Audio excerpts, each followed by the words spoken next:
Je n'oublierai jamais ce soir-là. La porte de son bureau s'ouvrit brutalement. Et Monsieur Duval me fixa avec un sourire glacial qui me glaça le sang. Mademoiselle Lou Bertrand? Vous pensiez vraiment que je n'apprendrais jamais la vérité sur vous? Mon cœur s'arrêta. Comment avait-il su?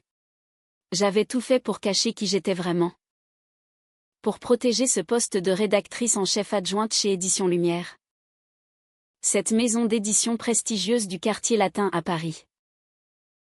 À 28 ans, j'avais gravi les échelons grâce à mon talent. Mes nuits blanches à corriger des manuscrits. Mes idées brillantes lors des réunions. Mais dans ce milieu conservateur, être lesbienne était un risque que je ne pouvais pas prendre. Ma famille catholique traditionnelle m'avait déjà renié en partie quand j'avais quitté Lyon pour Paris, je ne pouvais pas perdre aussi mon travail. Tout avait commencé il y a 2 ans, lors de cette soirée d'entreprise au bord de la Seine. Flavie Moreau. La nouvelle graphiste. 27 ans.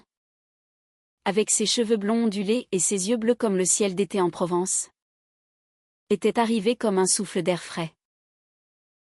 Elle venait de Marseille, pleine de vie, de rire contagieux. Dès le premier regard, quelque chose en moi s'était réveillé.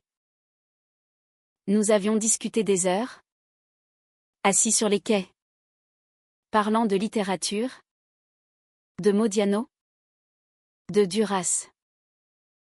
Tu sais, Lou, dit-elle en riant, Paris me fait peur parfois. Mais des gens comme toi rendent tout plus doux. Je n'osais pas y croire. Moi, la fille sérieuse, toujours en tailleur strict, cachant mes émotions derrière un masque professionnel. Flavie était ouverte, libre, mais discrète aussi. Nous nous voyions en secret, des cafés dans des bistrots cachés du Marais, des promenades nocturnes le long de la Seine, des baisers volés dans l'ombre des ponts. Elle comprenait ma peur. Je t'aime telle que tu es, Lou, murmurait-elle.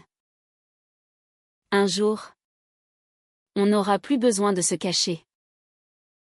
Mais la réalité était cruelle. Chez Éditions Lumière, Monsieur Duval, le patron, un homme d'une 50aine d'années, traditionnaliste convaincu, avait déjà licencié une collègue pour des raisons morales. Il prônait les valeurs familiales, organisait des dîners avec sa femme et ses enfants parfaits. J'avais entendu ses commentaires sur ces modes modernes qui détruisent la société.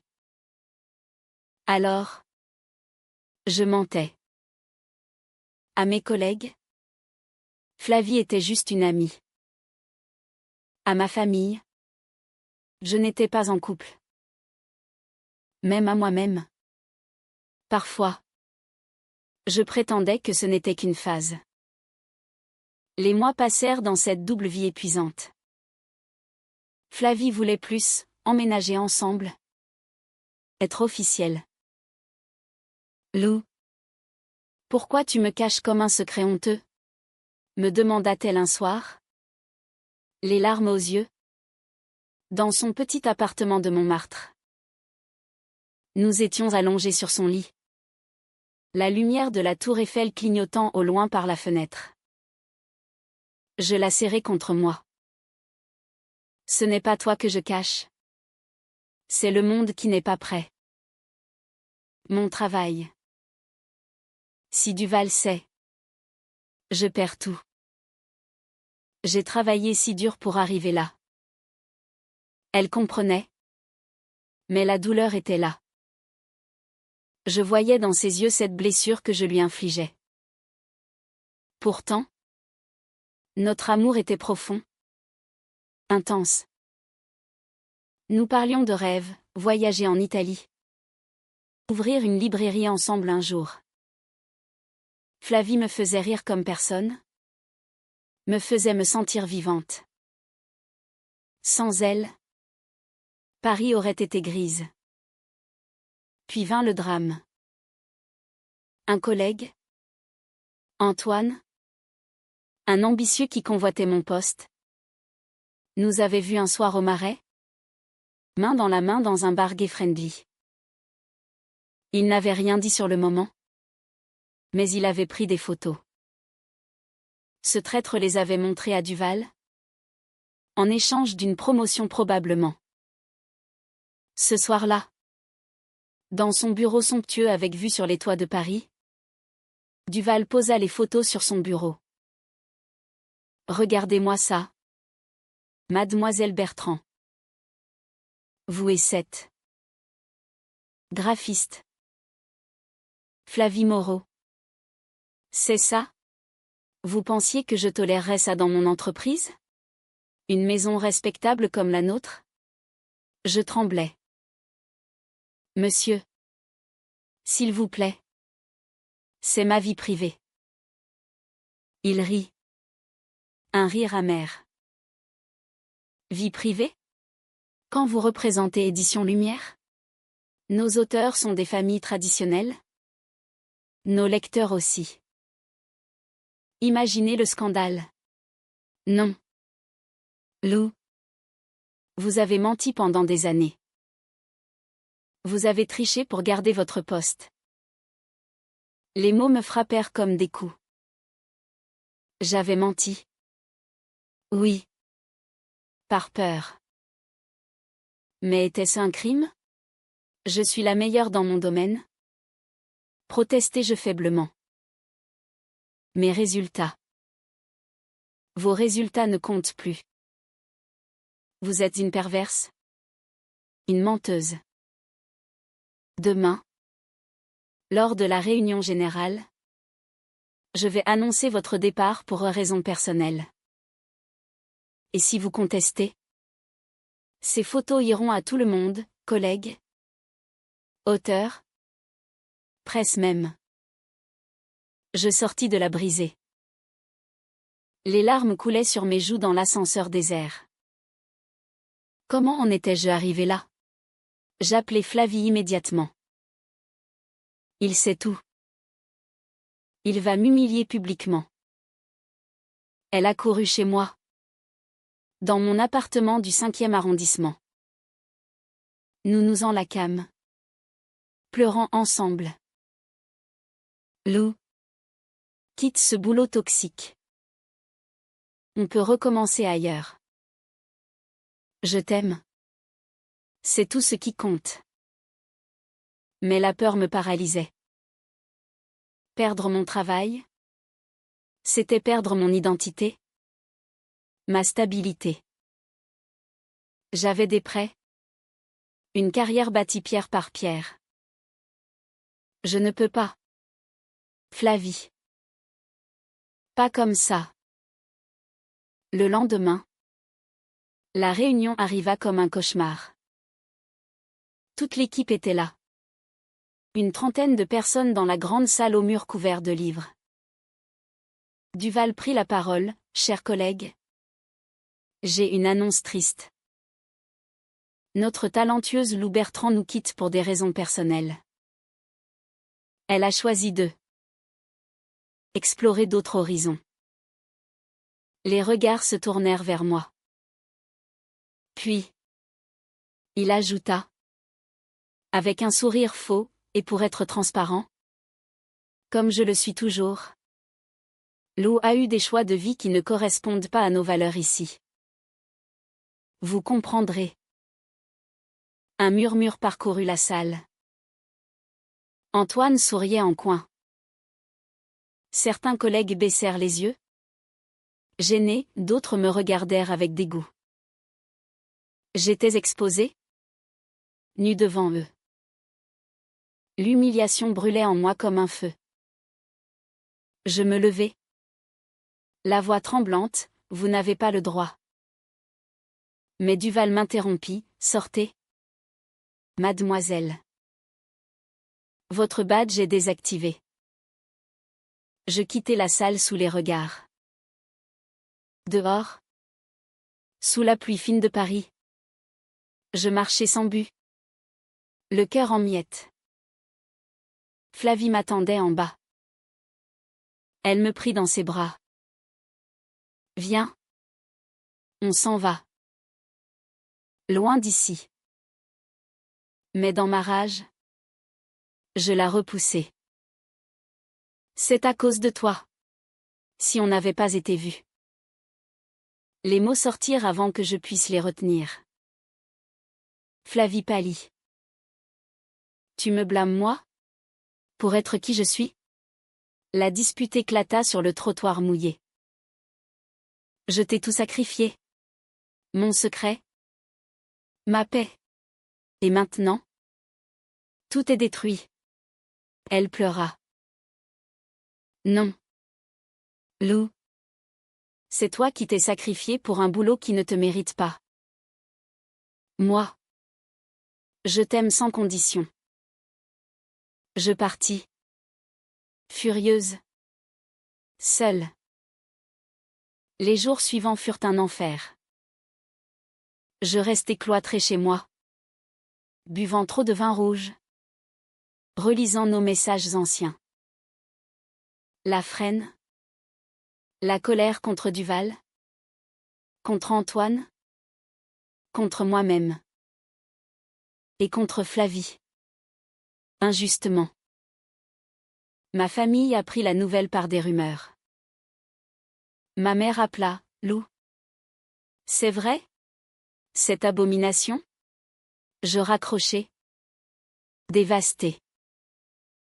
Flavie essaya de me contacter. Mais je l'ignorais. J'avais peur que mon amour pourrait les ruiner ma vie. Pourtant, au fond, je savais que c'était la société. Ce milieu hypocrite. Un mois passa. Je cherchais du travail. Mais les références de Duval étaient mauvaises. J'étais blacklistée dans l'édition parisienne. La dépression s'installa. Sombre comme les hivers parisiens. Puis, un soir, on frappa à ma porte. C'était Flavie. Trempée par la pluie. Les yeux rougis. Lou. Je ne peux pas vivre sans toi. J'ai quitté mon poste aussi. Pour toi. Parce que l'amour vrai vaut plus que tout. Je la regardai. Et quelque chose se brisa en moi, la barrière que j'avais érigée. Nous nous enlaquâmes. Pleurant toutes les larmes. Pardon. Flavie. J'avais si peur. Nous parlâmes toute la nuit. Elle m'avoua qu'Antoine l'avait harcelée après mon départ. Mais elle avait porté plainte. Duval faisait face à des accusations de discrimination, une ancienne collègue avait témoigné. Peu à peu, nous reconstruisîmes. Flavie trouva un poste freelance. Moi je commençai à écrire mon propre roman. Inspiré de notre histoire. Paris, avec ses lumières éternelles, devint notre refuge.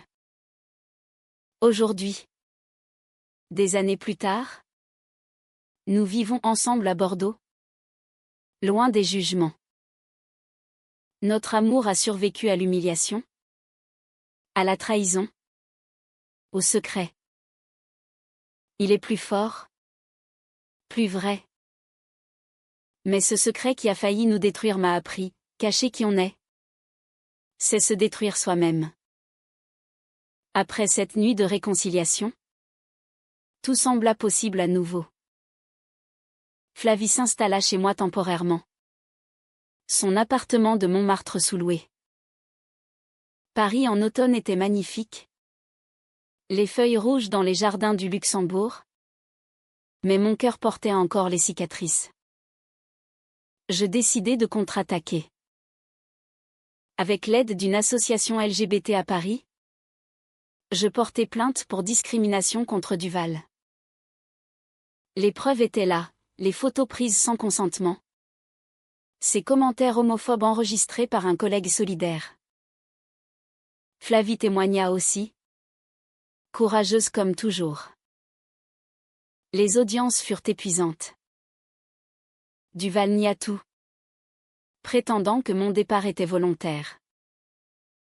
Elle était instable, dit-il au tribunal. Ces photos prouvent juste son mode de vie incompatible. Entendre ça en public me ravagea.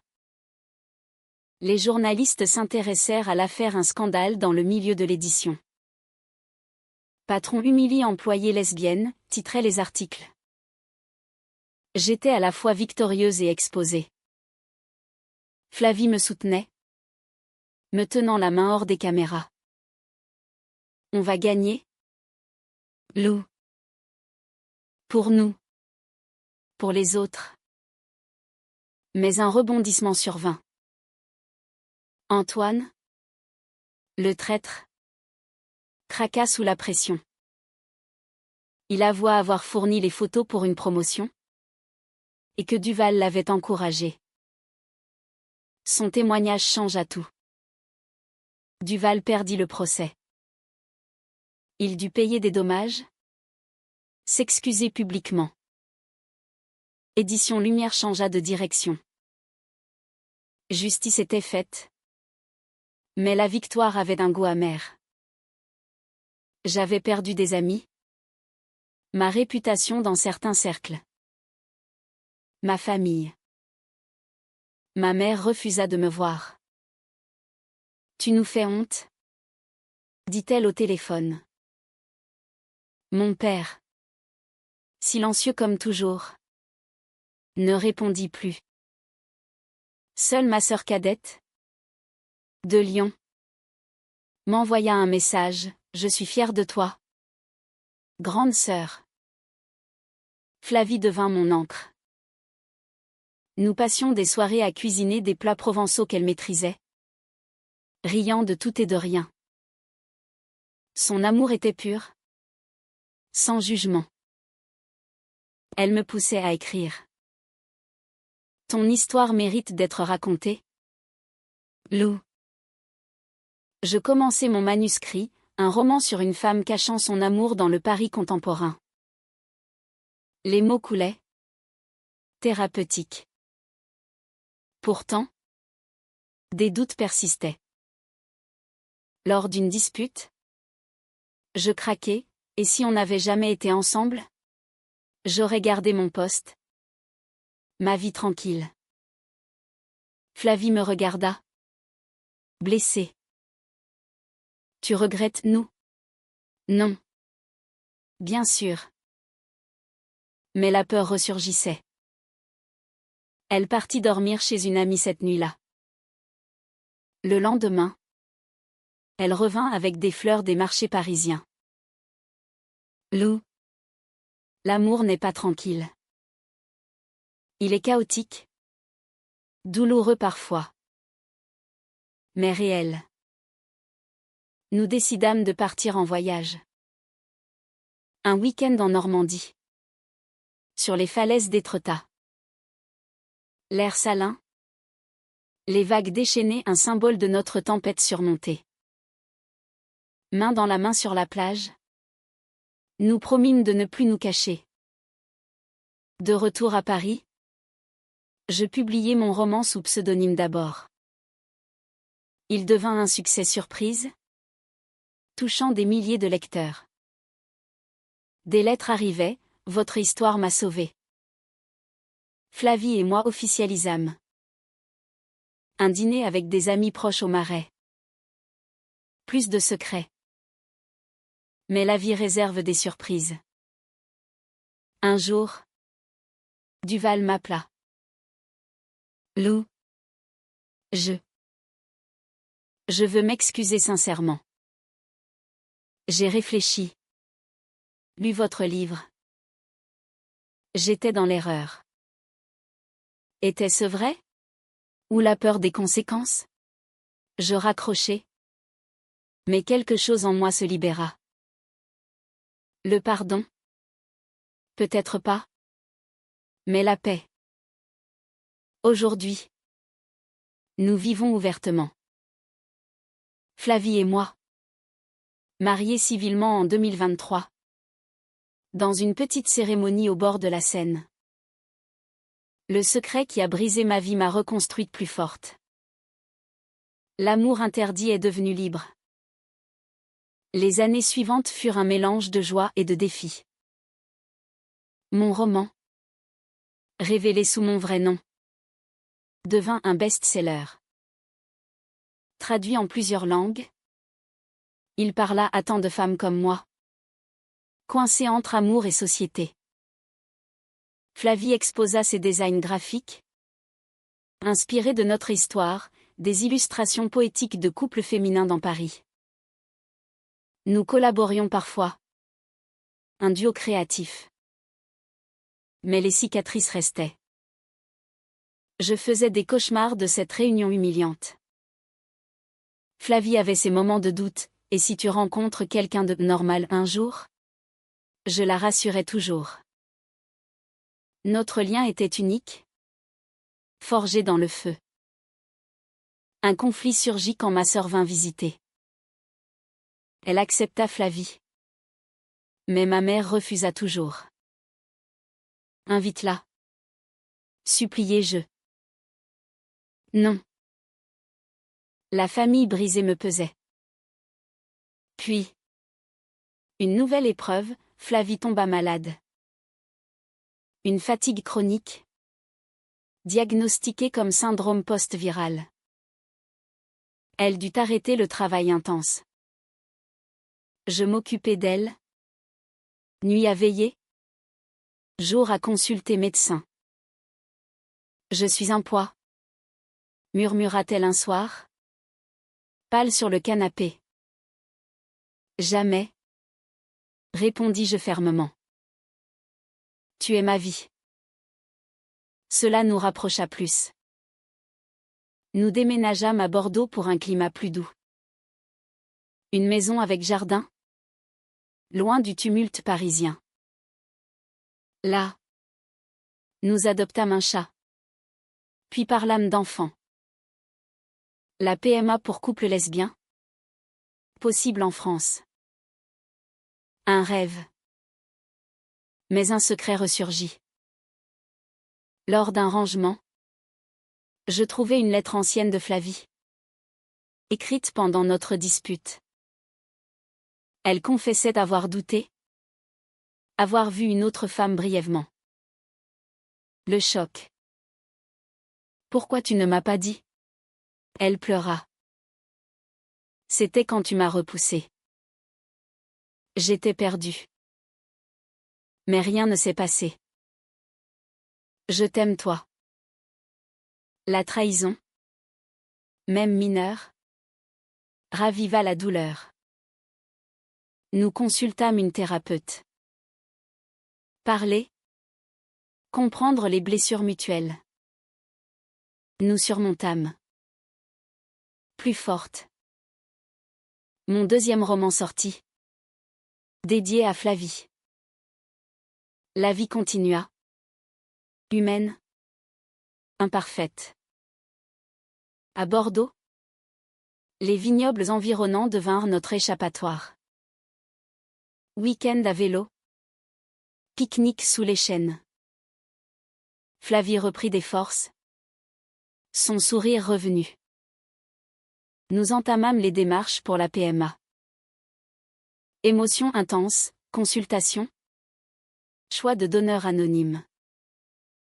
L'attente fut anxieuse. Pendant ce temps, un éditeur parisien me proposa de revenir. Nouvelle direction progressiste. J'hésitais. Paris. Avec ses souvenirs. Flavie encouragea, vas-y si tu veux. Je te suis. Mais je refusai. Bordeaux nous convenait. Puis. La nouvelle, Flavie était enceinte. Joie indescriptible. Nous pleurâmes dans les bras l'une de l'autre. La grossesse fut belle. Malgré les nausées. Je veillais sur elle. Cuisinant. Massant ses pieds. Ma mère apprit la nouvelle par ma sœur. Un appel surprenant, félicitations. Pour le bébé.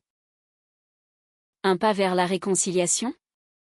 Elle vint visiter après la naissance de notre fille.